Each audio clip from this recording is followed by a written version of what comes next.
இந்த பழைய கதை ஒன்று சொல்லுவேன். சாமியார் பூனையை கட்டி வச்சுட்டு பூசை செய்கிற கதை உண்டு.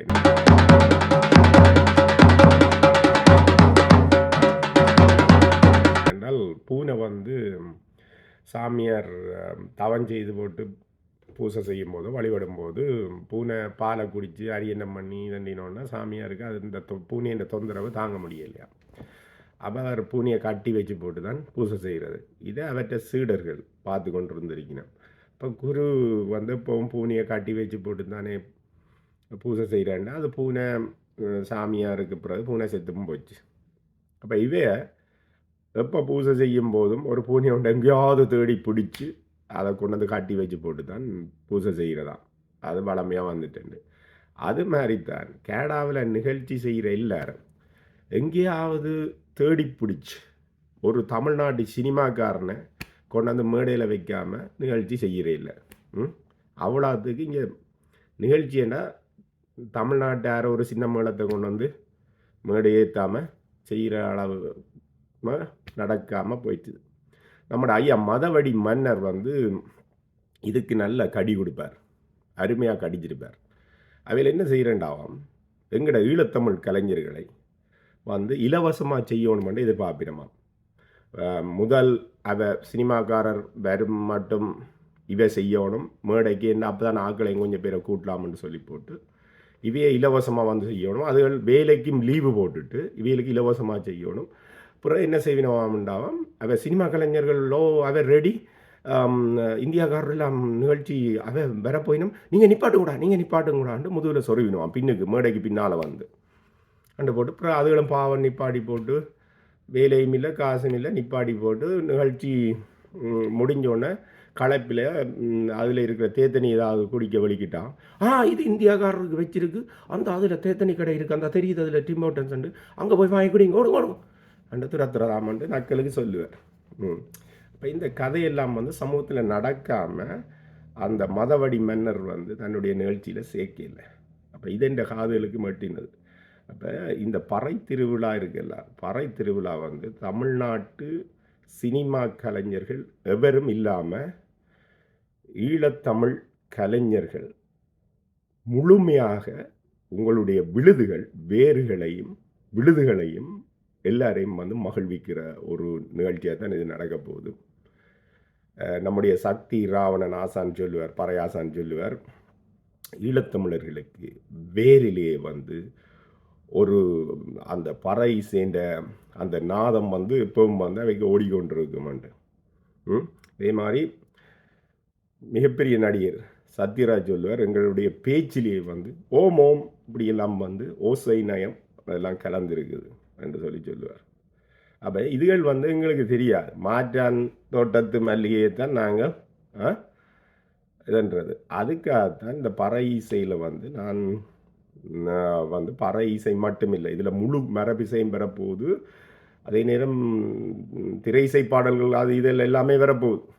ஆனால் வந்து முழுக்க எங்கட கலைஞர்களே என்று சொல்லி சொன்னால், நான் இங்கே இருக்கக்கூடிய வேறு அமைப்பொன்று நடத்துறது. அது கனேடிய அரசுகிட்ட பணம் வாங்கி, அதாவது கிராண்ட்னு சொல்லுவினம், இந்த நிகழ்ச்சி நடத்துறதுக்காண்டி ஸ்பான்சர் பண்ணுறது, புறவலர் செய்கிறது. கனடிய அரசு காசு கொடுக்குறோம். அப்போ கனடிய அரசு கொடுக்கும்போது எங்களோட வெறிப்பணத்தில் தானே கனடா அரசு இயங்குறது. அதனால் கனேடிய கலைஞர்கள் இல்லை 60% 70% அவையை உள்வாங்கி கொண்டு மற்ற ஆக்களை வெளிநாடுகள்லேருந்து எடுக்கக்கூடிய ஆக்களை வந்து 40% 30% தான் எடுக்கணும்னு சொல்லி கொடுக்கும்.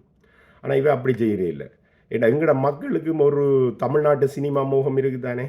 அப்போ அதனால் உடனே இவர் வாராருண்டு. அப்போ நான் இதுக்குத்தான் ஒரு எங்களுடைய வழக்கறிஞர் ஒரு ஆக்கள்கிட்ட கதைச்சேன். நிறைய பேர் அவையில் இங்கே பிறந்து வளர்ந்த பிள்ளை. நான் சொன்னேன், இது இப்படி எங்களோட பணம் வந்து தமிழ்நாட்டு சினிமாவை வந்து அதுலேயும் வந்து தமிழர்கள் இல்லை, அதில் பெரும்பாலும் ஆதிக்கத்தில் இருக்கிறவர்கள் வந்து வேறு மொழிக்காரரோ வேறு ஆரிய அங்காள சித்தாந்தங்கள்லாம் ஆட்சியில் இருக்குது. அப்போ அதனால் நான் வலை கொண்டு போடணும்னு சொன்னேன். நான் என்னென்னு சொன்னால், இவையில் வந்து ஒர்க் பெர்மிட் எடுத்து தான் இதெல்லாம் நடக்குது, உள்ளுக்குள்ளே வருது. இது சரியான முறையில் இந்த பணம் வந்து, அதாவது கனேடிய அரசு பணம் கொடுத்துருண்டா ஒரு விழாவுக்கு, அது சரியாக பாவிக்கப்பட்டிருக்காண்டு.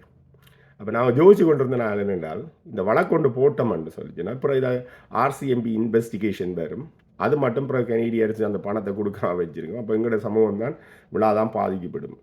ஆனால் தொடர்ந்து இப்படி மௌனமாக இருக்கையில் அதுக்கு. அப்போ நாங்கள் முந்தி பார்த்தோம்னு சொல்லி சொன்னால் திருநாவுக்கரசு நாயனார் காலத்திலேயே வந்து யாழ்ப்பாணத்தில் இருந்து இசைக்கலைஞர்கள் அவருக்கு போய் செய்திருக்கிறேன். அப்போ நான் அந்த நேரத்திலேயே யாழ்ப்பாணத்து தமிழ் மார்புமன நாவலற்ற தமிழும் இந்த தமிழ் பாணர்கள் எல்லாம் வந்து அங்கே போய் திருஞான சம்பந்தருக்கு இசைக்கலைஞர்கள் அவர் பாடும்போது இசைச்சிருக்கிறோம். ஆனால் அந்த நிலையெல்லாம் குறுகி போய் இந்த பூனியை கொண்டாந்து விட்டு அவ கதையா இப்போ தமிழ்நாட்டு கலைஞர் இல்லாமல் நிகழ்ச்சி செய்யலாம் போயிடுது. அப்போ இனி எதிர்வரும் காலங்களில் வந்து அது சம்மந்தமாக யோசிக்கிறோம். அதே என்று சொல்லி சொன்னால் இப்போ நாங்கள் எங்கட கண்ணியை நாங்கள் குத்துற மாதிரி எங்கட பிள்ளைகளை கொண்டு போய் இசை செய்ய விட்டு போட்டு இந்தியாக்காரனை தானே அவன் தான் கட்டிக்காரன்னு சொன்னான். நாங்கள் என்ன சொல்ல வாரோம்? நீ ரெண்டாம் தரமான ஆள், நீ என்ன தான் போனாலும் உயர பறக்கலாம், அவன் தான் பறக்கலாம் அப்படியெல்லாம் சொல்லு. இல்லை இல்லை இல்லை. அப்போ இதுக்கெல்லாம் முட்டுப்புள்ளி நாங்கள் ஒரு இடத்த வைக்கணும். அப்போ எங்கட பிள்ளைகளுக்கு ஒரு செல்ஃப் கான்ஃபிடென்ஸை கொடுக்கணும். தெரிந்தானே? அவைகளுக்கு ஒரு தன் முனைப்பை கொடுக்கணும். தாங்களும் இதில் இசையில் அல்லது கலையிலையோ உச்சத்தை தொடலாம்னு சொல்லி நினைக்கணும். அதுக்காக நிறைய அழைப்புகள் எல்லாம் வந்து ஒன்று இருக்குது. இந்த நம்முடைய நிகழ்ச்சி வந்து பறை திருவிழா வந்து பிரைட்வுட் கிச்சன் ஆதரவில் நம்முடைய சாமண்ணா வந்து அவர் முழுக்க அந்த இதை ஸ்பான்சர் எடுத்து செய்கிறார், புரவலராகிறார்.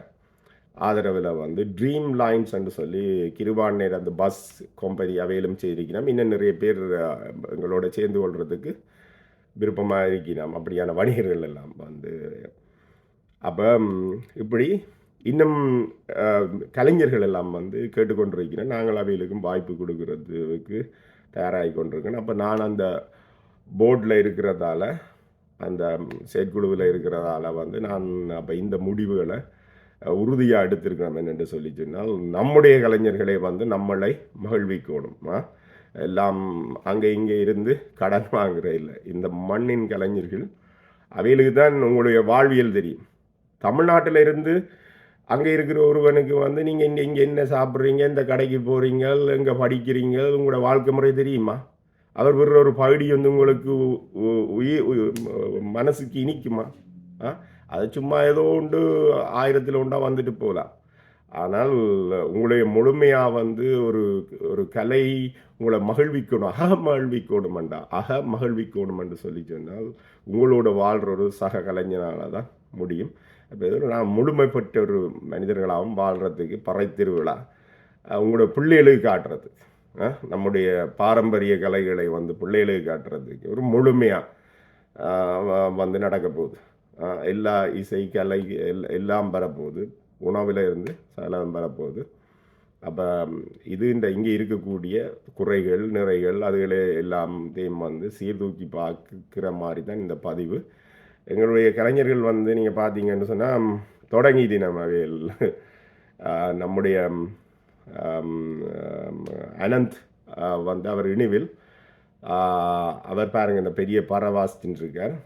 நம்முடைய ராஜகுமார் வள்ளிபுரம் வந்து அவர் பருத்தித்துறை அதை இல்லை இது ஒரு வேறு இதில் எல்லாம் அந்த நேரம் பறைய கையில் எடுத்துச்சினம்னு சொல்லி சொன்னால் கலைஞர்கள் தானே ஒரு வேறு மட்டும் அடித்து பார்ப்பினோம், வேறு பீட்ஸுகளை வந்து ட்ரை பண்ணி பார்ப்பினோம், அப்படியே செய்யணும்.